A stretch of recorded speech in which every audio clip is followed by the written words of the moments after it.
Hello, Star Wars fans. Today we're going to take a look at some of the wildest theories out there on the identity of the masked Sith Lord. And in particular, I'm going to look at your theories. There were so many good comments on my breakdown for episode 4 that I have to share some of them because I would never have thought of some of these possibilities. Now, obviously there will be spoilers for the first 4 episodes of The Acolyte, but assuming you're okay with that, then let's dive right in and see what we can find out.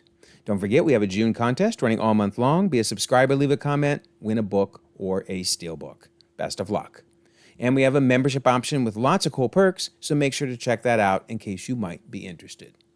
All right, so I love the fact that this time we are getting a true mystery reveal. Because let's face it, it was a little disappointing when Marok in Ahsoka turned out to be, well, a puff of smoke. And when the CX clone trooper in Bad Batch, it just turned out to be a clone trooper. You know, that's fine. We as fans made it more of a mystery than, Star Wars intended.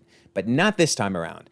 This dude, or dudette, is most definitely a mystery. So we're going to look again at your comments and your theories. You've heard mine from the breakdowns. I want to look at yours because there are some really, really good theories out there. All right, so Qimir. A lot of people picked Qimir. So let's look at Riley's comments. Riley summed it up really well.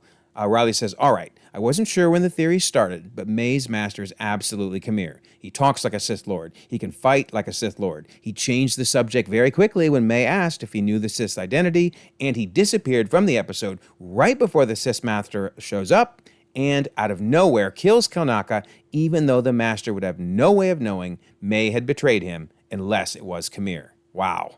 I get the fact that it's very obvious, but I can't imagine any other explanation making sense considering all that. Yeah, Riley, you've summed it up really well.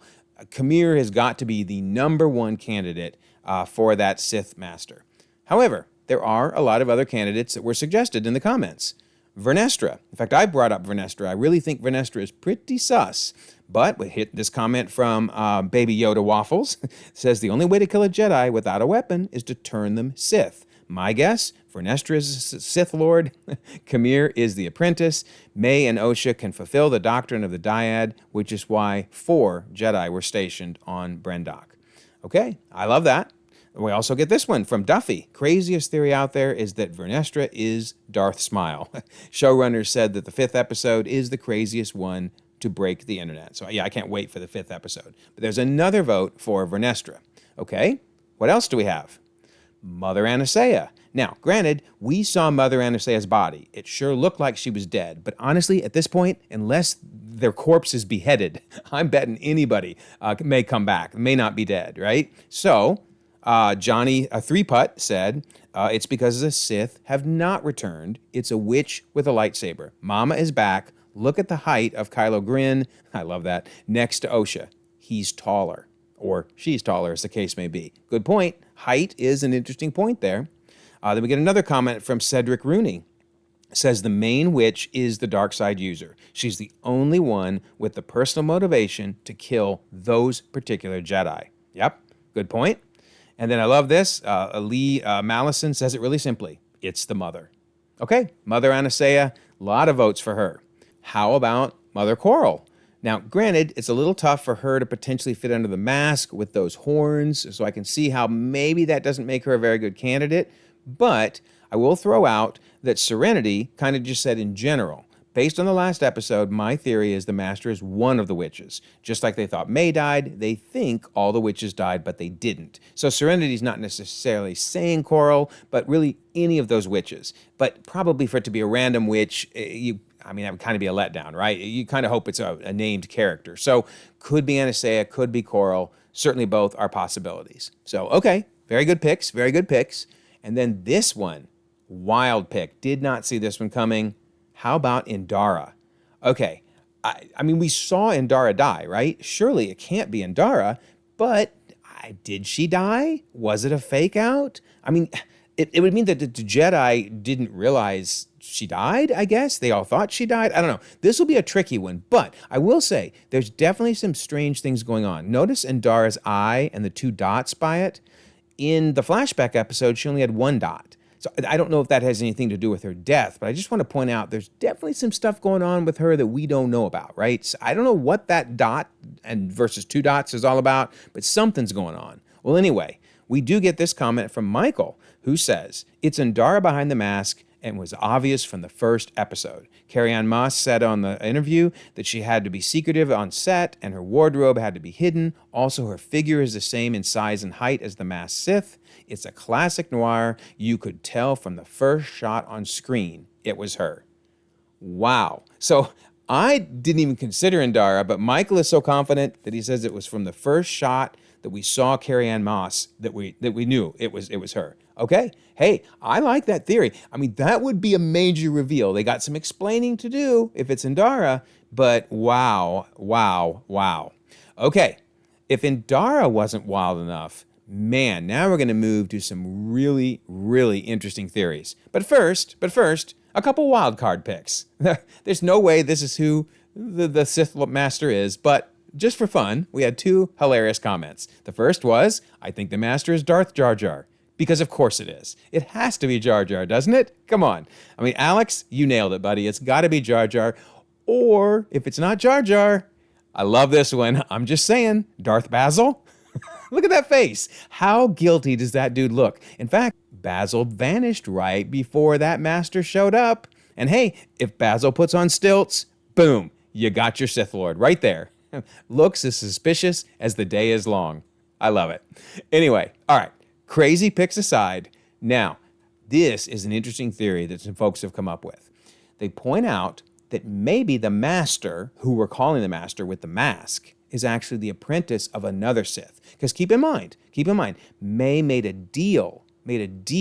That was a big reveal. So in other words, May is clearly not the apprentice. In fact, the very fact that, they're calling the show the Acolyte.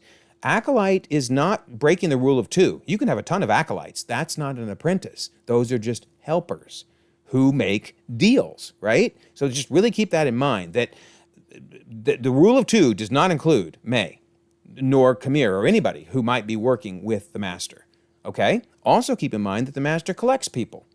Again, acolytes, right? So the master might not be the main villain, if you will, the main Sith. In fact, I love this. Taylor Richter, sorry, buddy.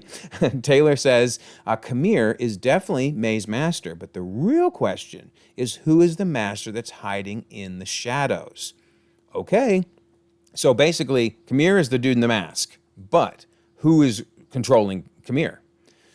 Well, I'm going to throw out, that could really mean anybody at this point. Because, remember, we were saying, Koril doesn't really fit in the mask because of the horns. Well, what if Koril's not the one in the mask? What if Koril is the one who is controlling the one in the mask, who may or may not be Qimir, right? It just opens this to a double reveal is the point. Who's behind the mask, and then who's behind that person. So, back to Indara. So Costas this time says, Qimir is the apprentice of the rogue Jedi, probably Indara, which means that when the Jedi learn the name of the Master, they accept that the Sith haven't returned. Yet, until Phantom Menace. Problem solved. Whoa. Whoa. I love that, because one of the concerns a lot of fans have had is this going to break canon with the Phantom Menace? Well, obviously not, if it turns out the person who's controlling the Sith is a rogue Jedi. In fact, they were even theorizing that. If you remember, Vernestra was theorizing it in this episode 4.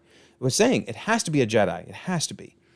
Fascinating. So, keeping in mind that the person wearing the mask does not have to be the main one in, the main Sith, how about this wild theory that I did not see coming? We're going to end it with this one, but this to me is the wildest one out there. How about Soul? Oh, man. I mean, Soul's so sweet and so innocent. It can't be Soul, right? But sometimes that's the one that is the most likely to be the bad guy, is the one you least expect. So, Jordan Sylar says, Qimir is the apprentice in the mask and Soul is the Sith Master. Goodness gracious. I'm blown away by this one. Please not Soul. I love Soul. Anyway, anybody that feels this mystery is simple needs to watch this video, because I think everybody has given very good reasons for all these different characters to either be the one in the mask or to be the one controlling the one in the mask. So let me know your thoughts. Did this open your mind to new possibilities? It sure did mine. Do you have any new theories, or do you think it's one of these? Tell me your thoughts. Who is the master, And is there another master, the masked master, that is, and is there another master in control of it all? Craziness. Loving this, loving the Acolyte. Good stuff, really good stuff. All right, don't forget, June contest. Be a subscriber, leave a comment, win a book or a steelbook. And of course, there's that membership option in case you're interested in that. And of course, we have the Discord. Here we are talking about my favorite comment, Darth Basil. Love it. Absolutely love it. So, hey, I will leave a pinned comment so you can join us. 1,400 members across the globe, conversations 24/7, and we would like you to be part of that conversation. Also, if you don't mind, like this video, subscribe if you haven't already. You can check out more content, and we'll all eagerly await the next episode of The Acolyte.